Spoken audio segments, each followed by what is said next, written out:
क्यों? ध्यान से समझे बेटा। अभी तक हम लोग जो पढ़ रहे थे, अभी स्टार्टिंग से अगर आपको थोड़ा सा मैं पुराने से कनेक्टिविटी शो करूं, फर्स्ट चैप्टर से मैंने आप लोगों से बार बार बोला है कि जो हमारा 12th का चैप्टर है वो एक दूसरे के साथ कनेक्टेड है, ठीक है? तो आपको बेसिक से समझते हुए पढ़ना चाहिए। तो अगर हम बात करें यहाँ पर, देखो बेटा, फर्स्ट से अगर हम बात करें तो हम लोगों की जो फर्स्ट जो चैप्टर्स था, जहाँ पर हम लोगों ने बात करी थी इलेक्ट्रिक चार्ज एंड फील्ड की। सबसे पहले हमने बात करी थी इलेक्ट्रिक चार्ज एंड फील्ड की, ठीक है? चार्ज एंड फील्ड की हम लोगों ने बात की थी।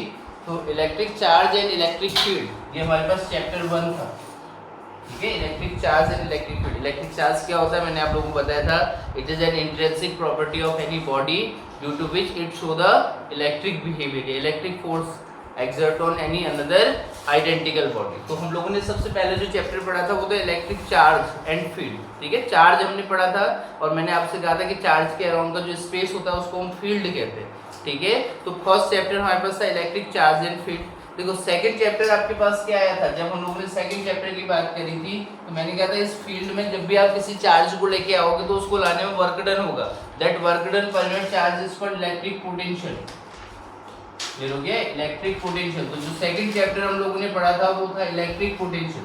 देखो फर्स्ट चैप्टर हमारे पास था इलेक्ट्रिक चार्ज एंड फील्ड, और उस फील्ड में अगर आप किसी भी चार्ज को लेके आ रहे हैं तो उसको लाने में आपको वर्क डन करना पड़ेगा, that work done per unit charge को हम लोगों ने इलेक्ट्रिक पोटेंशियल कहा था, है ना?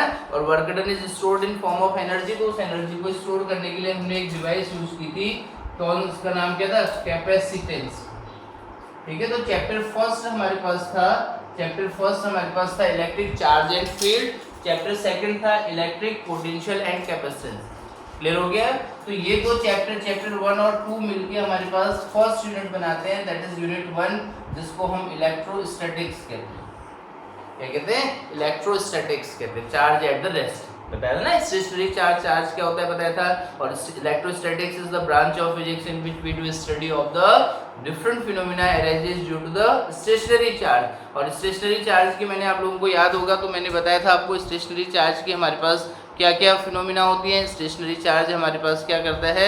स्टेशनरी चार्ज मैंने आप लोगों को बताया था कि स्टेशनरी चार्ज का अपना फील्ड होता है, और स्टेशनरी चार्ज में अगर आप किसी स्टेशनरी चार्ज है तो उसके अराउंड का अपना एक फील्ड होता है, उसको इलेक्ट्रिक फील्ड कहते हैं। और दूसरा मैंने बताया था कि उस चार्ज के अराउंड अगर आप किसी चार्ज को किसी पॉइंट चार्ज को लेके आते हैं तो उसको लाने में वर्क डन करना पड़ता है, उसको इलेक्ट्रिक पोटेंशियल कहते हैं। तो स्टेशनरी चार्ज की दो प्रॉपर्टीज हम लोगों ने डिस्कस की थी, एक तो उसका अपना फील्ड होता है, दूसरा electric potential, electric field and electric potential.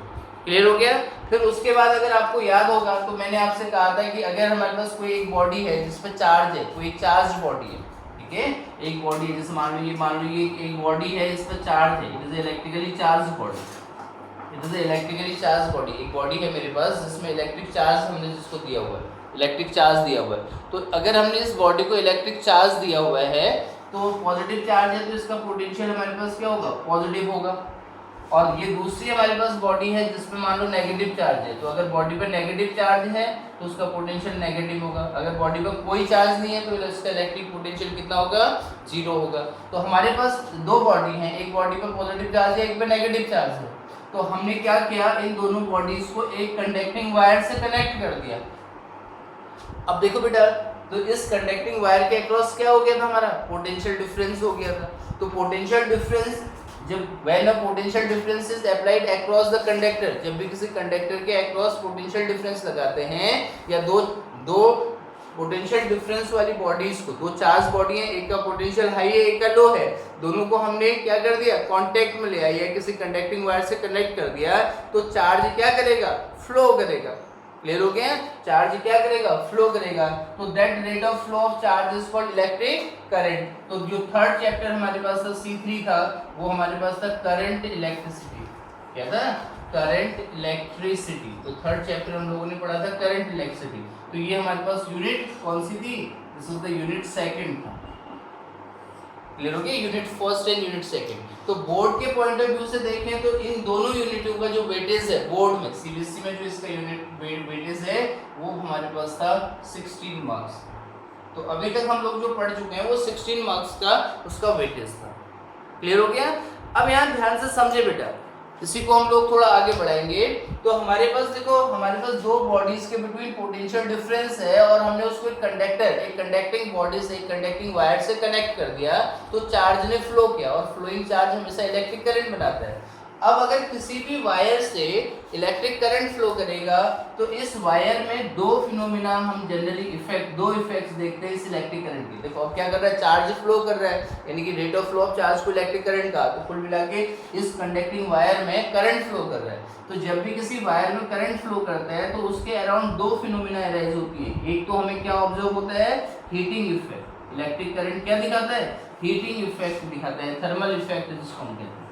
Electric current जब फ्लो करेगा, इलेक्ट्रिक करंट जब फ्लो करेगा किसी भी वायर पे, तो उस पर हीट प्रोड्यूस होगी। हालांकि ये हीट कल मैंने आपको बताया था जूल्स लॉ के अकॉर्डिंग H = I²RT होता है। It depends upon the amount of current, it depends upon the resistance and it depends upon the time. ठीक है, तो that is the heating effect of, उसको हम कहते हैं इलेक्ट्रिक करंट कहते हैं, इलेक्ट्रिक करंट कहते हैं, इलेक्ट्रिक करंट कहते हैं।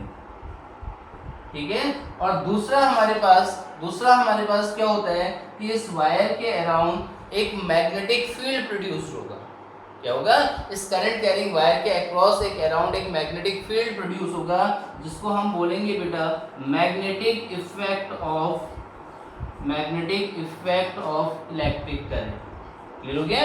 10th में हम लोगों का एक चैप्टर ही था ना, magnetic effect of electric current, बस उसी को हमने और डिटेल्स यहाँ पर पढ़ना है। तो that is magnetic effect of electric current. तो जो हमारा चैप्टर 4 रहेगा, ध्यान से समझिए इधर, जो हमारे पास चैप्टर 4 रहेगा, वैसे ये हमारे आएगा, जैसे जो चैप्टर 4 हमारे पास रहेगा, वो हमारा जो चैप्टर 4 रहेगा वो क्या रहेगा, moving charge and magnetism.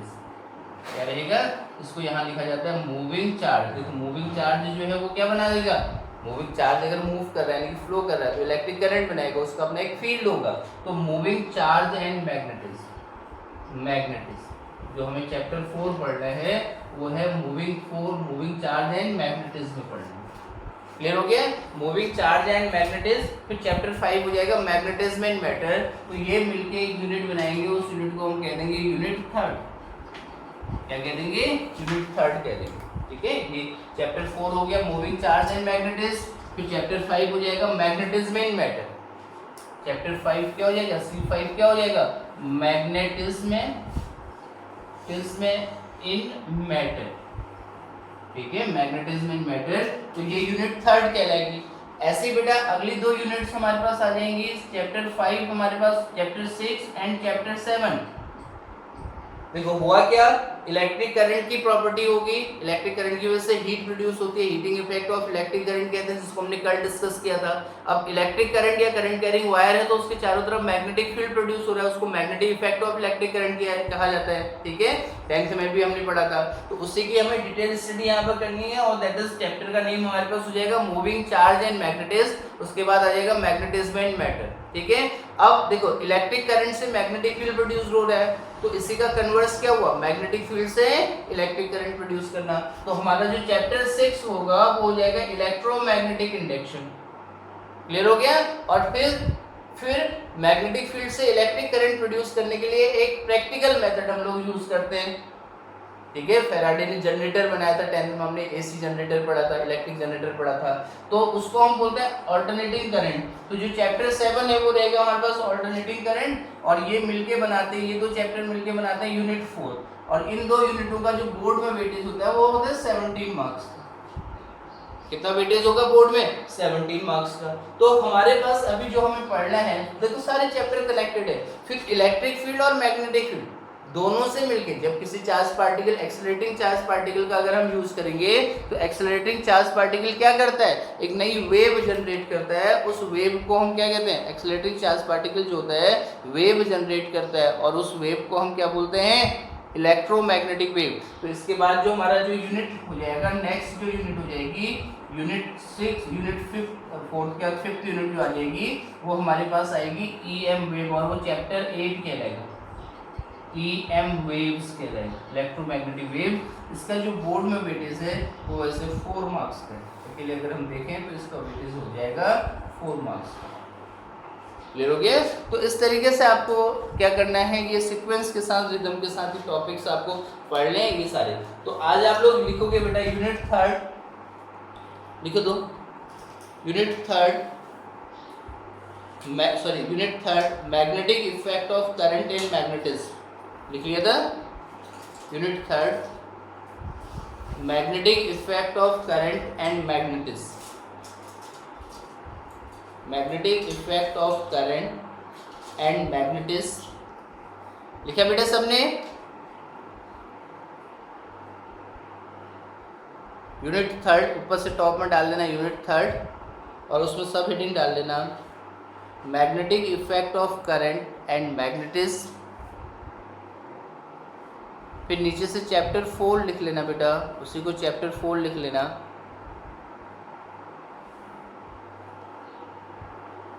Chapter 4 लिख लेना, फिर नीचे एक चैप्टर 4 डाल देना। आवाज़ आ रही मेरी सबको क्लियरली बेटा? हाँ, चैप्टर 4 लिख लेना बेटा। क्या लिखोगे chapter 4? Moving charge and magnetism. Chapter 4 लिख लेना moving charge and magnetism. Moving charge and magnetism. Moving charge and magnetism. Moving charge and magnetism.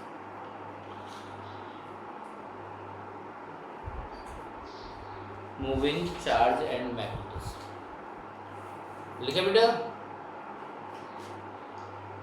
ठीक है, तो सबसे पहले ध्यान से समझे बेटा what is the magnetic effect of electric current. होता क्या है इस चीज को हम समझेंगे। Magnetic effect of electric current clear हो गया? Magnetic effect of electric current का कॉन्सेप्ट कहाँ से आया और कहाँ बेसिक कहाँ से स्टार्ट हुआ magnetic effect of electric current, तो यहाँ से हम लोग बेसिक से समझेंगे। तो what is the magnetic effect of electric current, थोड़ा सा मेरी बात समझे बेटा। देखो एक साइंटिस्ट हुए थे ऑस्टर्ड, ठीक है, ऑस्टर्ड एक साइंटिस्ट हुए थे। सबसे पहले जो magnetic effect of electric current की बात की थी वो किसने की थी? ऑस्टर्ड ने, ठीक है। ऑस्टर्ड एक साइंटिस्ट हुए थे ऑस्टर्ड ने। तो ऑस्टर्ड क्योंकि साइंटिस्ट थे, उनका अपना एक लेबोरेटरी एक सेटअप था।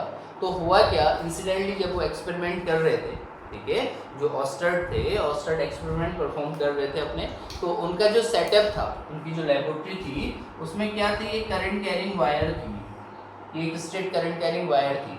और ये वायर जो है, ये करंट कैरिंग वायर किसी बैटरी से कनेक्टेड है। ये बैटरी का टर्मिनल है, ये बैटरी से कनेक्ट है, ये स्विच है, ठीक है। ये हमने एक्स वाई या ए बी एक करंट कैरिंग वायर मान लीजिए, हमारे पास एक करंट कैरिंग वायर है, और इस ये एक वायर है ए बी जो एक बैटरी से कनेक्ट थी और एक स्विच थी। ये सब इंसिडेंटली चल रहा है, ठीक है। तो हुआ क्या कि इस वायर के नियर बाई, जैसे हम लोगों का कोई भी सर्किट है तो कंडक्टिंग वायर तो वहाँ पर होगी, तो इस वायर के नियर क्या था, एक कंपास रखा था। क्या रखा हुआ था? एक कंपास रखा हुआ था, ठीक है। जो ऑस्टर्ड ने जो सबसे पहले जहाँ से बेसिक स्टार्ट हुआ, ऑस्टर्ड ने क्या देखा बेटा, एक ए बी एक करंट कैरिंग वायर थी जिसमें एक बैटरी से कनेक्टेड थी, और उसके नियर एक क्या रखा हुआ था, एक निडल कंपास रखा हुआ था, ठीक है।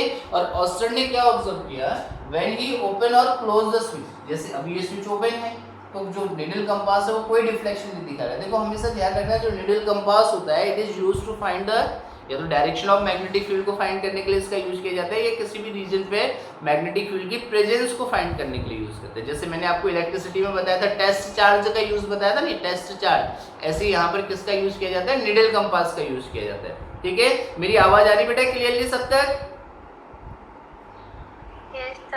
ठीक है। तो हमारे पास क्या था, ये एक करंट कैरिंग वायर थी, A B is a current, ये ए बी एक वायर थी जिसको बैटरी के साथ कनेक्ट किया।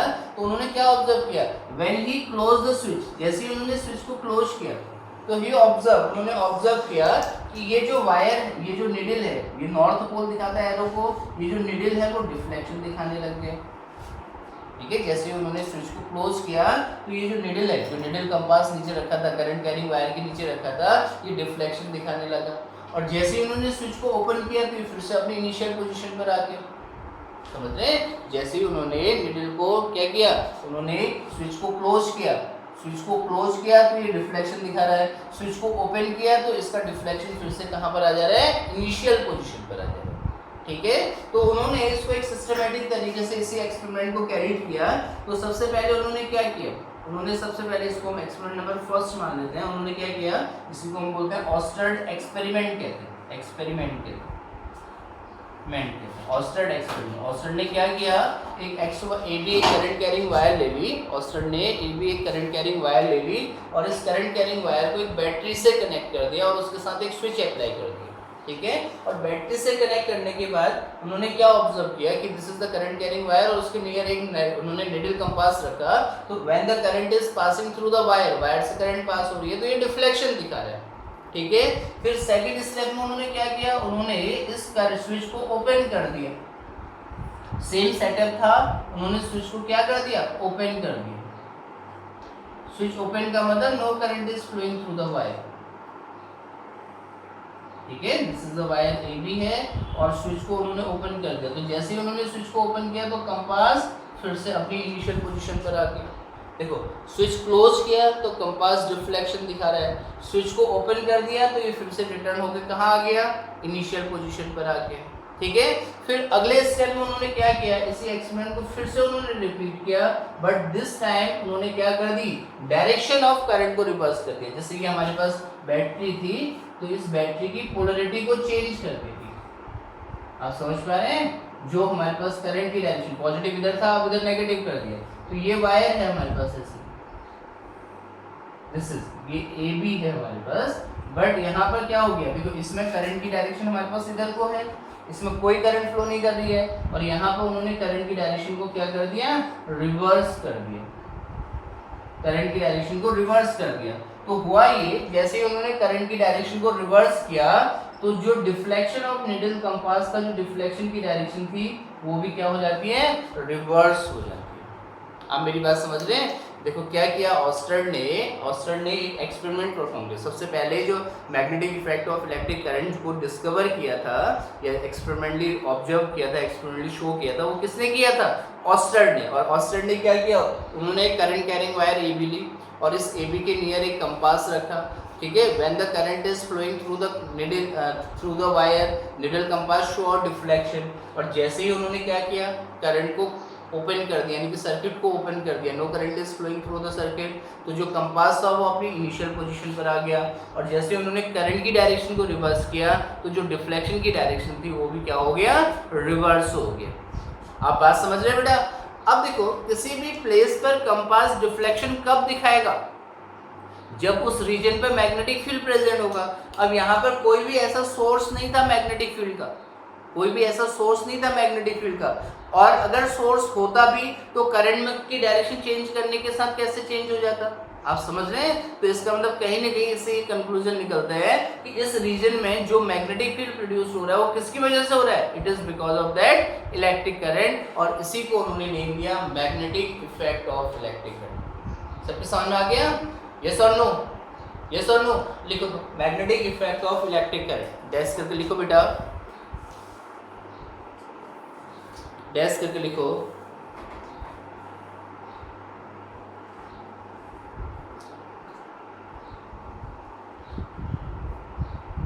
देखो the phenomena of magnetic effect of electric current, the phenomena of magnetic effect of electric current was firstly observed by Oersted, was firstly observed by Oersted, observed by Oersted, and according to him,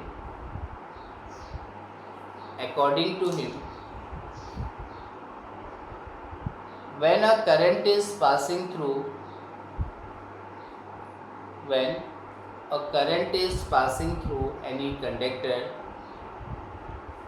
when current is passing through any conductor, the magnetic field is developed around of it, the magnetic field is developed around of it, magnetic field is developed around of it. This effect of electric current, this effect of electric current this effect of electric current is called magnetic effect. This effect of electric current is called magnetic effect of electric current. Magnetic effect of electric current. लिखा to demonstrate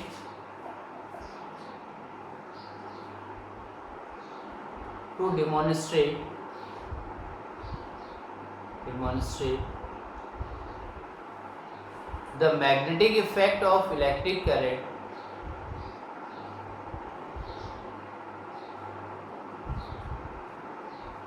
to demonstrate the magnetic effect of electric current, he performed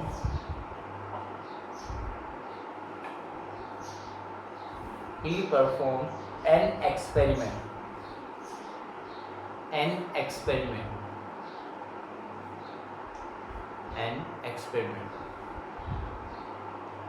लिखा बेटा? Sir एक बार repeat कर दीजिएगा. To demonstrate the magnetic effect. No, sir इससे पहले वाला जो स्टार्टिंग का था, फिनोमेना वाला.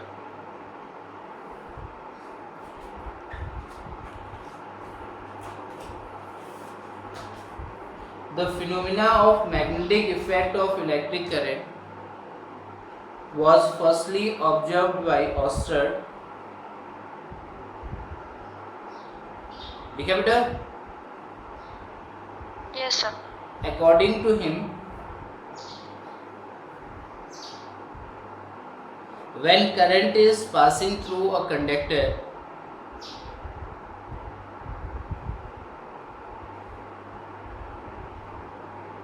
magnetic field is produced around of it.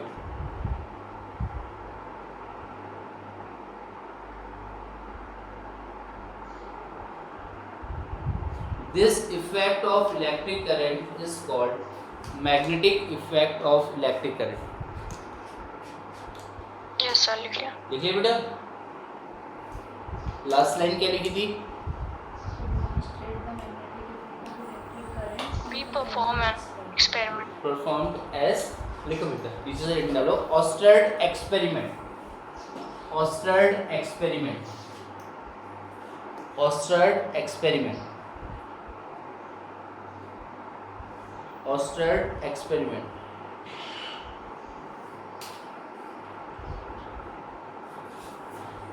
लिखा? डैश करके लिखो. In his experiment he took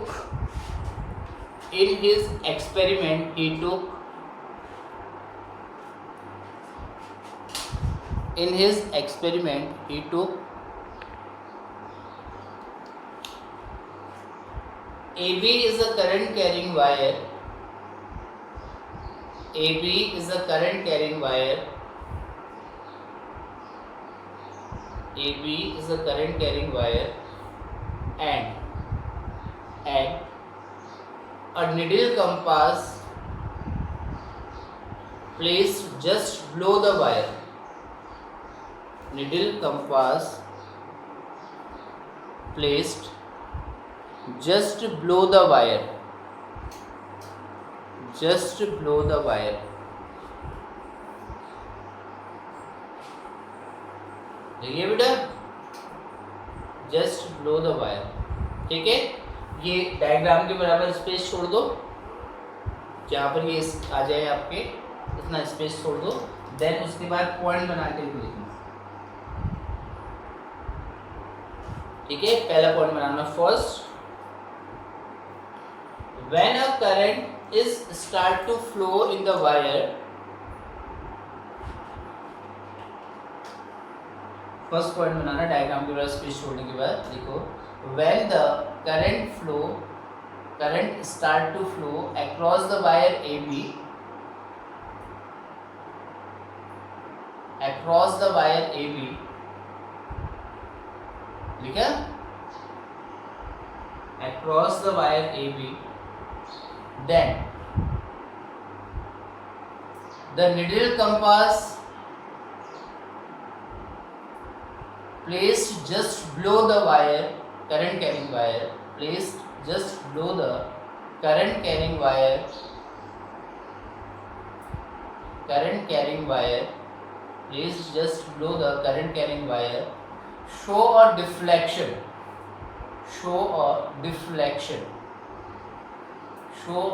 deflection लिखा भाई, ठीक है, ब्रैकेट में लिख लो S figure 1,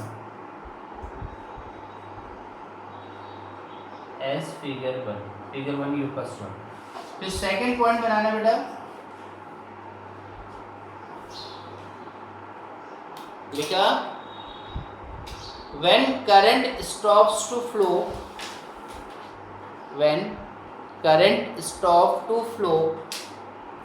in the wire AB,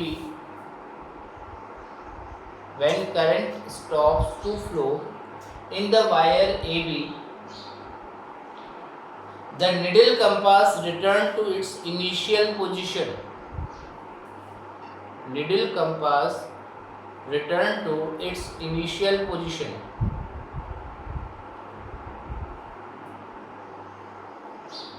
लिखा बेटा, initial position and does not show any deflection.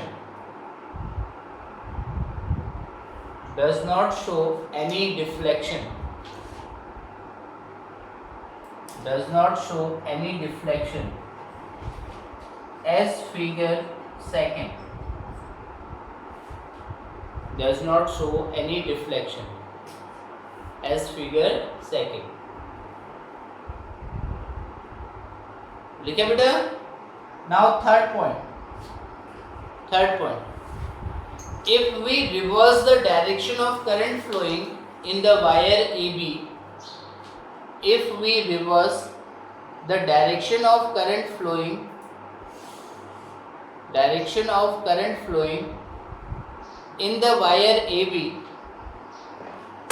in the wire AB, then the direction of deflection of needle compass also reversed.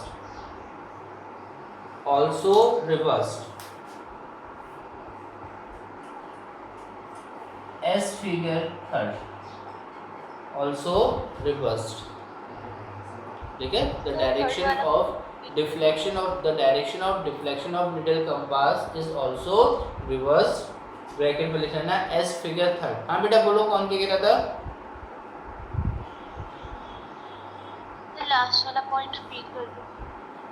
As we reverse the direction of current flowing in the wire AB, the direction of deflection of needle compass is also reversed.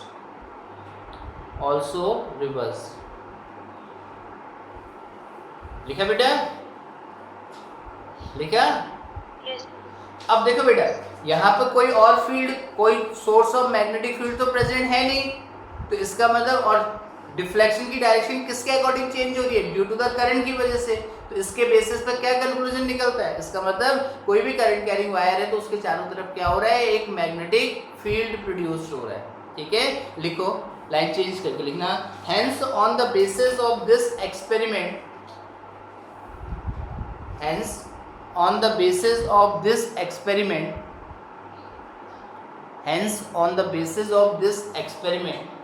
we conclude that the magnetic field is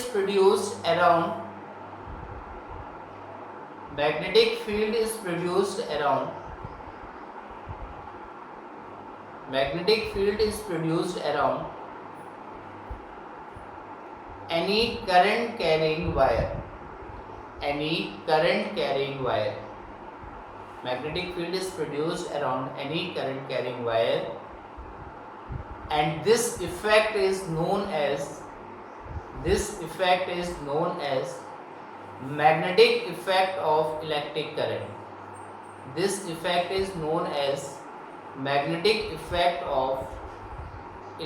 current. लिखा बेटा?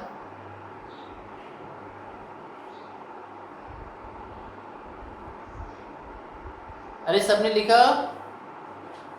चलो बेटा yes sir. Diagram बना लो, आप लोग diagram बना लो अगर लिख लिया तो। देखो ये तो हमारे पास हो गया ऑस्टर्ड एक्सपेरिमेंट, ऑस्टर्ड का जो एक्सपेरिमेंट था उसको हम लोगों ने समझ लिया। अब यहाँ पर आप देख रहे होगे बेटा when the current is flowing across the direction A B, तो जो नीडल कंपास है वो इनवर्ट डायरेक्शन में डिफ्लेक्शन कर रहा है। मींस अगर आपके पास करंट कैरिंग वायर ये है, ये रेड मार्कर जो है करंट कैरिंग वायर को दिखा रहा है, तो जो कंपास है वो इधर को डिफ्लेक्शन दिखा रहा है।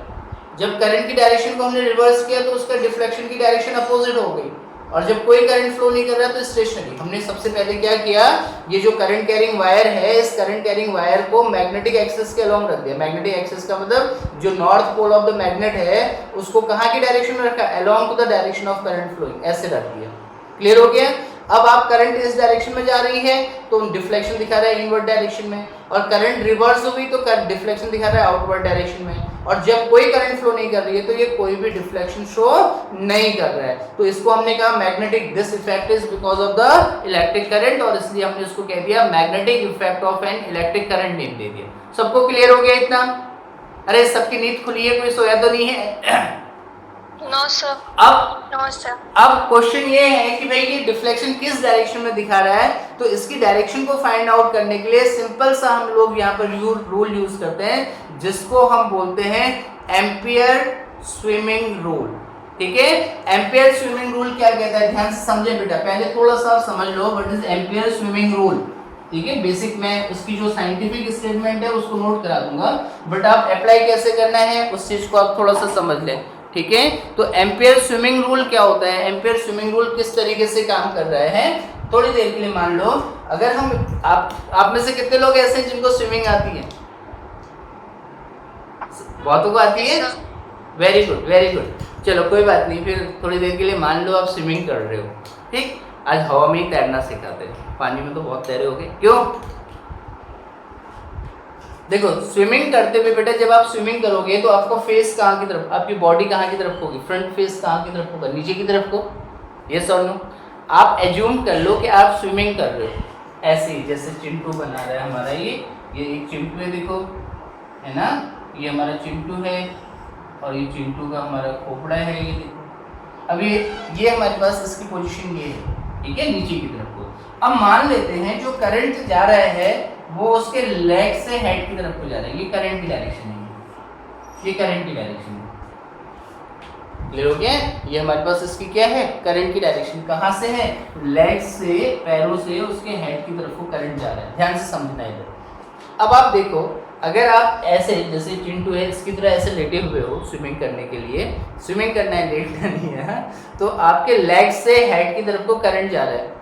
क्लियर हो गया? अब क्या एज्यूम करना है, लेग से हेड की तरफ को करंट जा रहा है। अब आप मुझे बताओ जब आप अपना राइट हैंड आगे निकालोगे तो आपका फेस कहाँ की तरफ को जाएगा? जब आप स्विमिंग के लिए इस हैंड को आगे बढ़ाओगे, इधर ये आओगे तो ये वाला हैंड उस टाइम पीछे होगा कि नहीं? और आपके फेस की डायरेक्शन कहाँ को होगी? फेस की डायरेक्शन कहाँ को होगी? कहाँ को होगी? Left side. लेफ्ट साइड को। तो लेफ्ट साइड को, इसी को कहते हैं स्विमिंग रूल। समझ में आ गया? स्विमिंग रूल क्या है? देखो ये करंट की डायरेक्शन है, ये नीडल कंपास है, तो करंट हमारा यहाँ से इधर को जा रहा है, तो ये जो नॉर्थ पोल है वो कहाँ की तरफ को जाएगा? लेफ्ट की तरफ को जाएगा। समझ में आ गया? इसी को बोलते हैं एम्पियर स्विमिंग रूल। अरे समझ गए मेरी बात? Yes sir. लिखो तो, नोट करके लिखो, एनोट नीचे से नोट करके लिखो बेटा, नोट करके लिखो। To find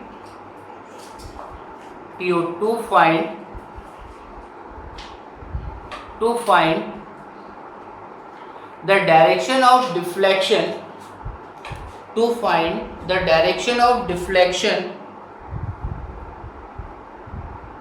to find the direction of deflection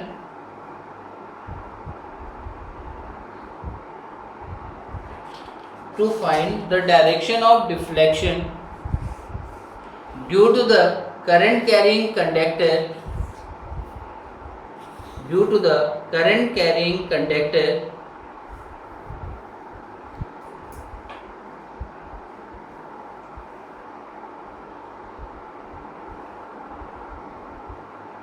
लिखा बेटा, current carrying conductor to find the direction of, क्या लिखा, to find the direction of magnetic needle due to current, direction of deflection due to current carrying conductor. हाँ, to find the direction of deflection due to the current carrying conductor लिखा। The Ampere swimming rule,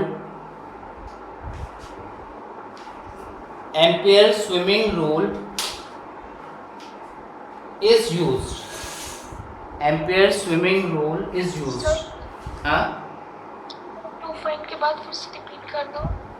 to find the direction of deflection due to the current carrying wire, ampere swimming rule is used, ampere swimming rule is used। कमल लिखा। हाँ sir. according to it, according to it,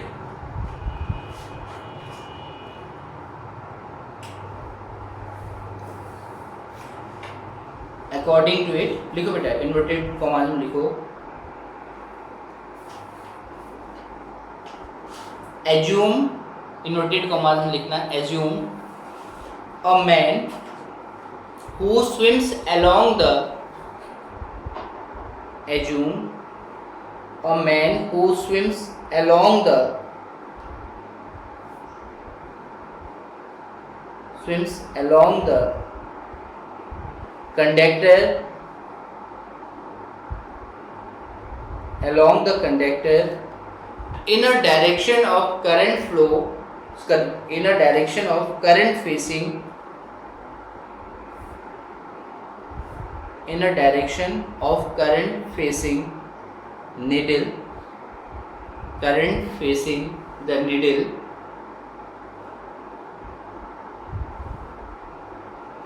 needle such that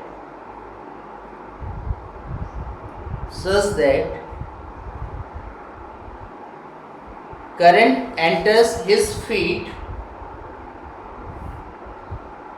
current enters his feet, current enters his feet, then north of needle, then the north of needle will deflect, north of needle will deflect towards his left hand, towards his left hand, towards his left hand, inverted comma close, towards his left hand। लिखा बेटा, लिखा। Yes इस line को underline कर लो, इसमें current enters his feet, current enters his feet, लिखा। इस लाइन को अंडरलाइन कर लो, current enters his feet, then north of the needle will deflect towards his left hand, ठीक है, टुवर्ड्स हिज लेफ्ट हैंड। ये फेस को दिखा रहा है, लेफ्ट हैंड।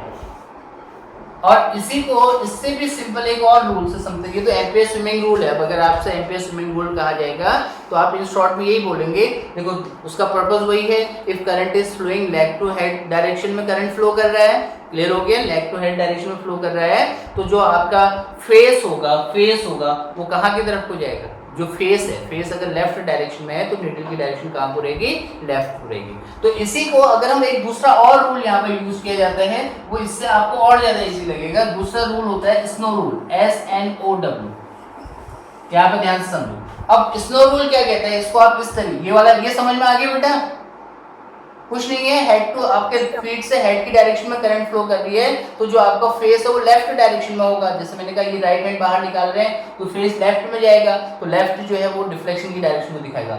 इसी के लिए दूसरा रूल यहाँ पर और अच्छा यूज किया जाता है, इससे भी इजी बैठेगा, वो रूल है हमारे पास साउथ टू नॉर्थ, ये स्नो रूल। अब स्नो का मतलब ध्यान से समझो, S for south, N for north. अगर आपके पास करंट की डायरेक्शन साउथ टू नॉर्थ है, इधर ध्यान से समझो, आपके पास करंट की डायरेक्शन कहाँ है, south to north, placed over, देखो आपके पास एक करंट कैरिंग वायर, ध्यान से समझें, ये एक करंट कैरिंग वायर है और इसमें करंट कहाँ जा रहा है, साउथ टू नॉर्थ डायरेक्शन में जा रहा है। तो इसका it is placed over, wire कहाँ प्लेस्ड है, ओवर अ निडल कंपास। तो निडल कंपास का जो नॉर्थ है वो कहाँ की तरफ हो जाएगा, वेस्ट की तरफ हो जाएगा। क्लियर हो गया? साउथ, एस फॉर साउथ, ध्यान से समझना, N for north, current of direction of current flow क्या है, साउथ टू नॉर्थ। क्लियर हो गया? और निडल कंपास कहाँ को जाएगा, वेस्ट की डायरेक्शन में जाएगा, वेस्ट की डायरेक्शन में जाएगा। तो अब देखो इसको अगर हम पेज में समझें, अगर इसी को आप पेज में समझे, स्नो रूल को समझें, तो हमारे पास क्या होता है, ये ईस्ट हो गया, इधर ये वेस्ट हो गया, ये नॉर्थ हो गया, ये साउथ हो गया। मैंने बताया ना प्लेन ऑफ पेपर में कभी भी डायरेक्शन हमें लेनी होती है ऐसे लेते हैं, east west north and south. अब हमारे पास ये करंट कैरिंग वायर है, ये करंट कहाँ को जा रहा है, करंट कहाँ को जा रहा है, देखो हमने सबसे पहले एक काम कर लो, नीचे से एक निडल कंपास रखा हुआ है, मान लो ये निडल कंपास रखा हुआ है, ये निडल कंपास रखा हुआ है, और इस निडल कंपास के ऊपर हमने क्या रखी हुई है, ये करंट कैरिंग वायर रखी हुई है, और करंट की डायरेक्शन कहाँ से, साउथ टू नॉर्थ की तरफ को है। क्लियर हो गया? तो ये क्या है, वायर कहाँ रखी है, कंपास के ऊपर। तो ये कंपास कहाँ को डिफ्लेक्शन दिखाएगा, वेस्ट इधर को हुआ ना, तो कंपास कहाँ को डिफ्लेक्शन दिखाएगा, इन वेस्ट डायरेक्शन में दिखाएगा। कहाँ को दिखाएगा, इन वेस्ट डायरेक्शन।